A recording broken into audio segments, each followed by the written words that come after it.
Thomas, just with regard to Northern Ireland, and I'm conscious of the pressures at government level, both here and in London, are there talks at official level between the administrations, the Irish administration, the British administration, and the political parties in Northern Ireland in relation to the need to try to progress talks to have the Assembly and Executive restored? The last time you were with us, you didn't indicate to us that there was any particular optimism of when that necessary progress would be achieved.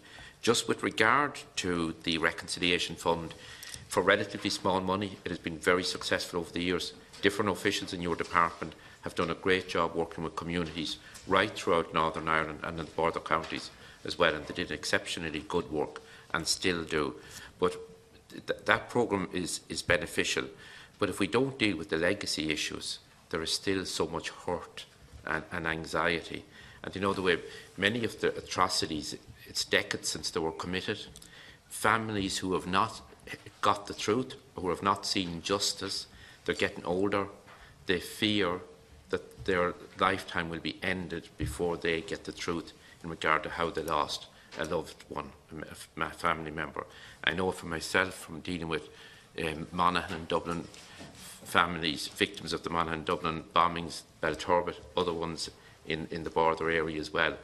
And those people are becoming increasingly anxious, worried, angry, understandably, that we're making no progress in dealing with those particular legacy issues. So I don't think we can emphasise enough to try to get the message across that it is a priority issue for all of us in public life. Because at times those families can understandably think that these issues have gone off the agenda.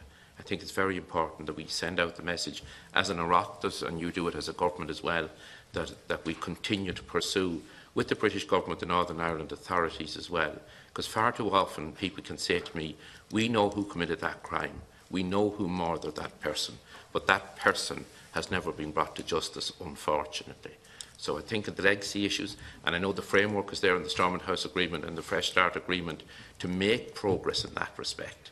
And you mentioned the legislation being progressed here, but it's an area, regardless of political pressures, on so many fronts. And naturally, we won't have the progress until the Assembly and the Executive are restored. And similarly, the importance of the North-South Ministerial Council, it's often written out of the political agenda as well. I think it would have been extremely important and beneficial if it was functioning over the past 2 years, whether at plenary level, the North-South Ministerial Council, or at sectoral level. So, Minister, or Taoiseach, I should say, are there any plans at the minute for talks to resume between yourself and Secretary of State Bradley and the political parties represented in Stormont?